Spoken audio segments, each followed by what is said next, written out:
Assalamualaikum warahmatullahi wabarakatuh. Perkenalkan, nama saya Alvin Bukhari dan bersama rekan-rekan saya yaitu Ismia, Rianti Nurhaini, Muhammad Diva Prayoga. Di sini saya akan membuat video tutorial belajar akuntansi bagi pemula. Subpokok bahasan: cara menentukan persamaan dasar akuntansi. Referensi buku Wengen Kiyoseki Mail halaman 13 dan 14. 5 poin penting dalam belajar akuntansi. 1. Pengertian akuntansi. 2. Menguasai persamaan dasar akuntansi. 3. Siklus akuntansi. 4. Akun-akun di dalam akuntansi harus dipahami dan hafal. 5. Posisi-posisi akun tersebut sangat penting. 1. Pengertian akuntansi. Akuntansi adalah seni yang mengidentifikasi, mencatat, mengelompokkan, mengindikasikan, dan mengklarifikasi, kemudian mengkomunikasikan kepada yang bersangkutan untuk menyusun laporan keuangan sebuah perusahaan, sehingga bisa mengkaji dan menganalisa keuntungan dan kerugian perusahaan dengan baik dan benar. Jadi, laporan keuangan harus baik dan benar, analisa jurnal tidak boleh salah. 2. Menguasai persamaan dasar akuntansi. Berlaku hukum ada sebab, ada akibat. Persamaan dasar akuntansi. Harta sama dengan liabilitas, kewajiban plus modal. Pembahasan 1. Pembelian barang dengan cash. 1 owner membeli mobil dengan modal sendiri senilai 129 juta. Harta sama dengan kewajiban plus modal. 129 juta sama dengan 0 plus 129 juta. Dalam artian, harta sama dengan modal balance. Pembahasan kedua. Pembelian barang dengan kredit. Owner membeli mobil dengan harga 129 juta, dibayar kredit tanggal 30 di bulan depan. Maka, harta sama dengan kewajiban plus modal.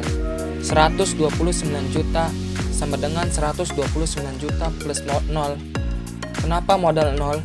Karena tidak membayar dengan uang pribadi di awal. 129 juta sama dengan 129 juta harta sama dengan kewajiban balance. Pembahasan ketiga. Pembelian barang memakai modal dan kredit. Owner membeli mobil dengan harga 129 juta, dibayar cash 80% dan kredit 20% di bulan depan. Maka harta sama dengan kewajiban plus modal. 129 juta sama dengan 130.200.000 plus 25.800.000.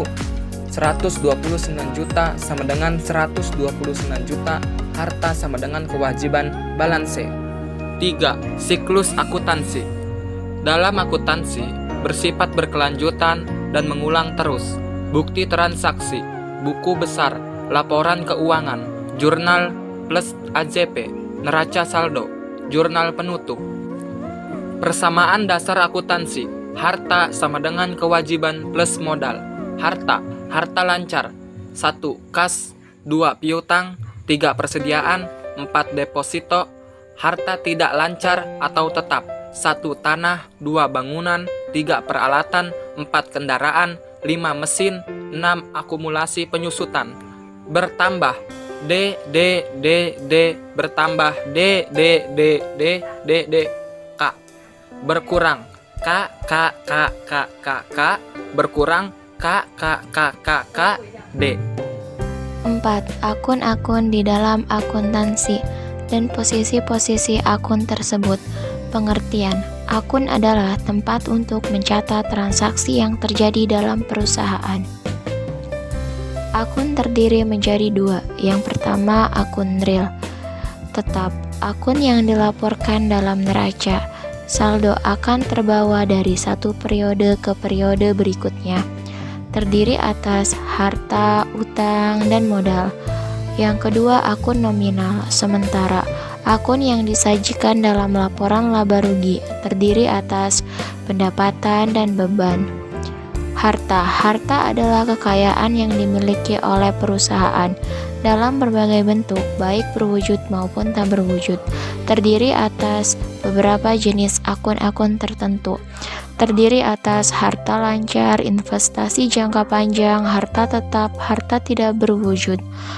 Harta lancar seperti kas, piutang, wesel tagih, beban dibayar di muka, persediaan barang dagangan, dan perlengkapan. Investasi jangka panjang seperti saham, reksadana, deposito, dan surat berharga lainnya. Harta tetap, harta berwujud yang digunakan untuk operasi perusahaan dan mempunyai masa manfaat lebih dari 1 tahun, terdiri atas tanah, bangunan, kendaraan, peralatan. Harta tak berwujud, harta yang tak mempunyai wujud fisik, tetapi merupakan hak-hak istimewa yang menguntungkan perusahaan dalam menghasilkan pendapatan, terdiri atas hak paten, hak merek dagang, hak cipta, hak franchise, goodwill, hak sewa, dan hak eksklusif. Hutang atau kewajiban. Kewajiban adalah segala keharusan ekonomi yang dimiliki perusahaan di masa mendatang dalam bentuk penyerahan aktiva atau jasa sebagai akibat dari kegiatan usaha yang sudah dilakukan. Secara sederhana, kewajiban ini adalah utang perusahaan, terdiri atas hutang lancar, hutang jangka panjang. Hutang lancar, kewajiban yang harus dilunasi dalam jangka waktu kurang dari 1 tahun, terdiri atas wesel bayar, hutang usaha atau hutang dagang, biaya yang masih harus dibayar, dan pendapatan diterima di muka. Hutang jangka panjang, kewajiban yang jangka waktu pelunasannya lebih dari 1 tahun. Hutang bank atau hutang usaha, hutang hipotek, hutang obligasi, dan hutang lainnya. Yang dimaksud modal yaitu modal yang menjadi sumber kekayaan di samping dari pinjaman yang juga berasal dari pemilik. Akuntansi modal pada perusahaan perseorangan disertai nama pemilik, sedangkan akuntansi modal pada persekutuan disertai dengan nama sekutu. Pada perusahaan perseorangan terbatas, akuntansi modal disebut juga dengan modal saham. Modal ini terdiri atas modal pemilik, modal persekutuan, modal saham, laba tahan atau dividen. Yang dimaksud dengan modal pemilik adalah modal yang disetorkan dalam bentuk perorangan. Sedangkan modal persekutuan adalah modal yang disetor dalam bentuk persekutuan. Sedangkan modal saham adalah modal yang dimiliki investor berupa kepemilikan dalam perusahaan. Dan yang terakhir adalah laba ditahan atau dividen, yaitu laba ditahan, laba yang tidak dibagikan kepada pemilik modal dengan tujuan memperbesar modal usaha. Sedangkan dividen adalah bagi hasil keuntungan perseorangan yang diberikan kepada pemilik modal. Di samping itu juga ada akun yang namanya akun beban. Beban sendiri adalah sebuah pengorbanan yang harus dikeluarkan atau diperlukan untuk merealisasi sebuah hasil. Beban sendiri terdiri dari beban usaha dan juga beban lain-lain. Untuk beban usaha adalah beban yang muncul karena kegiatan operasional, misalnya beban gaji, beban sewa, atau beban biaya iklan. Sedangkan biaya beban lain-lain adalah beban yang muncul karena kegiatan non-operasional seperti beban bunga, beban administrasi bank. Dan yang terakhir adalah pendapatan. Pendapatan adalah keuntungan yang diperoleh perusahaan dari kegiatan operasional maupun non-operasional. Pendapatan sendiri terdiri dari pendapatan usaha dan juga pendapatan di luar usaha. Untuk pendapatan usaha sendiri adalah pendapatan yang berhubungan langsung dengan kegiatan usaha perusahaan.